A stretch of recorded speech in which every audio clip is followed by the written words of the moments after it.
CRPF के 120 जवानों को किया जाएगा क्वारंटाइन। आपको बता दें, एक सीआरपीएफ के जवान होंगे क्वारंटाइन। भारत सरकार गृह मंत्रालय के निर्णय के अनुसार जवानों की छुट्टी से वापसी अलग अलग चरणों में होगी। प्रथम चरण में सिर्फ वैसे जवानों को छुट्टी से वापस बुलाया गया है जो अपनी सुविधाओं से निजी वाहन द्वारा क्वारंटाइन सेंटर तक पहुंच सकते हैं। 95 बटालियन पहाड़िया मंडी वाराणसी के जो जवान छुट्टी पर गए थे, प्रथम चरण में 14 कार्मिक छुट्टी से वापस रिपोर्ट कर रहे हैं। हरहुआ क्वारंटाइन सेंटर में वर्तमान में 120 लोगों के रहने की व्यवस्था की गई है। यह बातें सीआरपीएफ कमांडेंट नरेंद्र पाल सिंह ने मीडिया से बताया कि डेमो करके दिखाया और किस तरह से जब कोई जवान सेंटर पर आएगा तो उसकी भर्ती प्रक्रिया कैसे होगी। कमांडेंट के अनुसार क्वारंटाइन किए गए जवानों के लिए बेहतर सुविधा के इंतजाम किए गए हैं। एक कमरे में 4 लोगों के रुकने की व्यवस्था की गई है। इसके साथ ही उनके रोजमर्रा की जरूरत की चीजें अलग अलग मुहैया कराई गई है।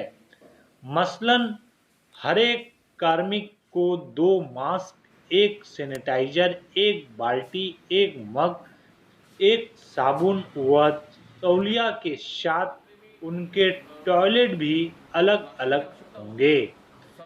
कार्मिकों के एंटरटेनमेंट के लिए टीवी लगाई गई है जिसमें सोशल डिस्टेंसिंग का पालन करते हुए बैठने की व्यवस्था की गई है। प्रत्येक दिन के भोजन के लिए मेनू भी तैयार है जिसमें सीआरपीएफ के हिसाब से उचित मात्रा में कैलोरी उपलब्ध रहेगा। कमांडेंट नरेंद्र पाल सिंह ने बताया कि कुल 120 जवानों के क्वारंटाइन करने की व्यवस्था की गया है जिन्हें कई फेज में बुलाया जाएगा।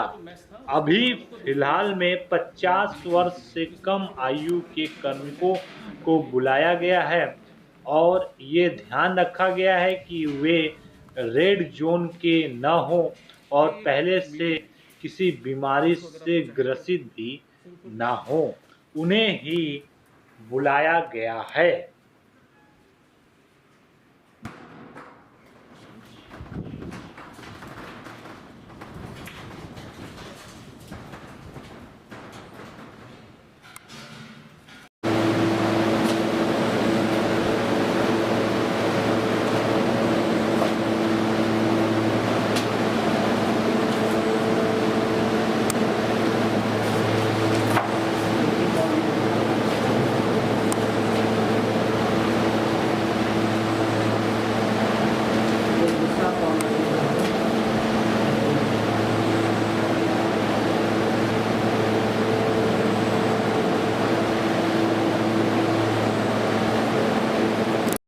बाहर ये सब इस तरह के इंस्ट्रक्शंस लिख दिए गए हैं कि इस टॉयलेट को कौन यूज करेगा।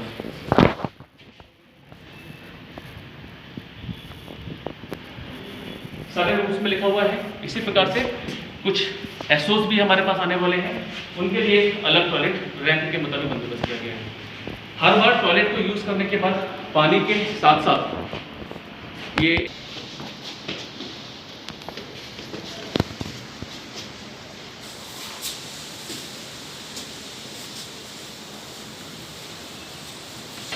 सारी दवाओं के साथ में इस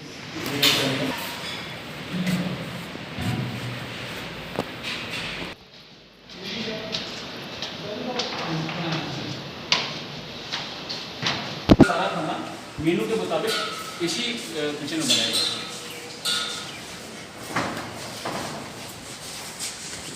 इसके लिए अलग से कुक की व्यवस्था की गई है और इसमें केवल कुकिंग करने से संबंधित सामान है। इसका राशन स्टोर दूसरे कमरे में।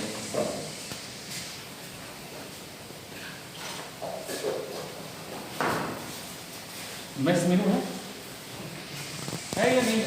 रिस्पॉन्सिबिलिटी दी गई है, इस रिस्पॉन्सिबिलिटी के हिसाब से उनका नाम इसमें रखा गया है।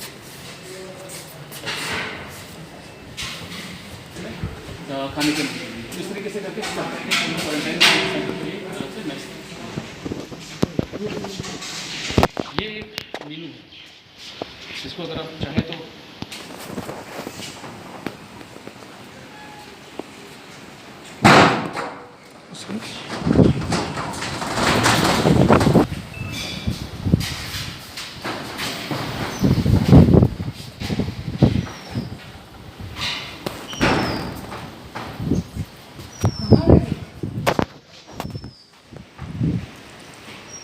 मेरा नाम नरेंद्र पाल सिंह है। मैं commanding to 95 battalion CRPF Varanasi में। सर, ये क्वारंटीन सेंटर कहाँ पे बनाया गया है और क्या खासियत है यहाँ पे? 95 बटालियन के सीआरपीएफ के जो जवान गवर्नमेंट ड्यूटी और छुट्टी से वापस आने वाले हैं, उनके लिए उनको क्वारंटाइन सेंटर की स्थापना की गई है। ये चक्का हरुआ में, बनारस में इसकी स्थापना की गई है। इसमें हम लोगों ने ये उन सब नियम और जितने भी निर्देश जारी सेंट्रल गवर्नमेंट और स्टेट गवर्नमेंट के द्वारा जारी किए गए हैं, उन सबों का पालन करते हुए बनाया है, जिससे कि छुट्टी से आने वाला व्यक्ति को हम लोग 14 दिन इस क्वारंटाइन सेंटर में रखें, ये इंश्योर कर सकें कि उसको किसी प्रकार की ऐसी कोरोना संबंधित बीमारी नहीं है। अगर है तो उसका तत्काल उसका इलाज कराया जा सके और वो बीमारी अन्य उन जवानों के बीच में ना फैल सके जो पहले से ही हमारे कैंपों में हमारे साथ रह के ड्यूटी कर रहे हैं। कि उसको सबसे पहले अपना साथ लाए गए सामान और उसके साथ लाई गई गाड़ी को उसको हमें पूरी तरीके से सैनिटाइज़ करना है। सैनिटाइज़ करवाने के पश्चात उसको वो पर्सनल सैनिटाइजेशन के लिए एक टनल के अंदर से जाना पड़ता है। उसके पश्चात हाथ पाँव धोने के लिए कॉन्टैक्टलेस हैंड वॉश के पास से गुजर के वापस हॉस्पिटल में आना है। हॉस्पिटल में आने के बाद डॉक्टर उसका पूरा तरह से चेकअप करते हैं और उसकी पूरी कॉन्टैक्ट हिस्ट्री के बेसिस पर ये डिसाइड करते हैं कि इसको क्वारंटाइन सेंटर में रखना है या आइसोलेशन में रखना है या किसी प्रकार के और अन्य टेस्ट इत्यादि कराने की आवश्यकता है। उसके पश्चात ही वो व्यक्ति अपने सामान के साथ में अपने रहने के स्थान पर पहुंचेगा और उसके बाद उसको सारी चीज़ें वो एक्सप्लेन की जाएंगी कि जो नित्य प्रतिदिन के आधार पर उसको जो कार्य करने हैं उसको करने के लिए कहाँ जाना है और सभी नियम कानूनों का वो पालन कर सके। जी, ये कोशिश किया गया है कि सोशल डिस्टेंसिंग का फॉलो करते हुए एक कमरे में मात्र 3 से 4 कार्मिक रहें और उस कमरे में रहने वाले कार्मिकों के लिए अलग अलग टॉयलेट की व्यवस्था की गई है। अगर आप देखेंगे टॉयलेट्स में भी रूम नंबर लिखे गए हैं, कौन से रूम नंबर के कार्मिक कौन से टॉयलेट्स में जाएंगे। इसके पश्चात उनको खाने वगैरह का इस प्रकार से व्यवस्था की गई है कि वो खाने के लिए अपने अपने कमरों तक उनको खाना मिल जाए और उनको कहीं अलग जाने की ज़रूरत ना पड़े और उनके आपस में मिक्सिंग ना हो।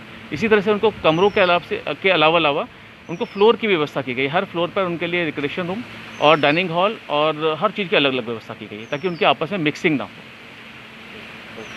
तो 20 जवान मेरे छुट्टी पर हैं जिनको कि यहाँ पर क्वारंटाइन सेंटर में आना है, उनको फेज़ वाइज बुलाया जा रहा है। सबसे पहले ये ध्यान में रखा गया है कि उन्हीं कार्मिकों को बुलाया गया है जो 50 साल से जिनकी उम्र कम हो, उन्हीं कार्मिकों को बुलाया गया है जो रेड जोन के ना हो और साथ के साथ ये ध्यान रखा गया है कि हमारे रिकॉर्ड के मुताबिक उनको कोई ऐसी बीमारी ना हो जो कि कोरोना के कारण घातक उनके लिए सिद्ध हो सकती है। इन सब चीज़ों को ध्यान में रखते हुए ही लोगों की लिस्ट बनाई गई। इसके अलावा वो कार्मिक अभी तत्काल प्रभाव से आ रहे हैं जो अपने किसी माध्यम से अपने किसी वाहन से इस क्वारंटाइन सेंटर तक सीधे आ सकते हैं।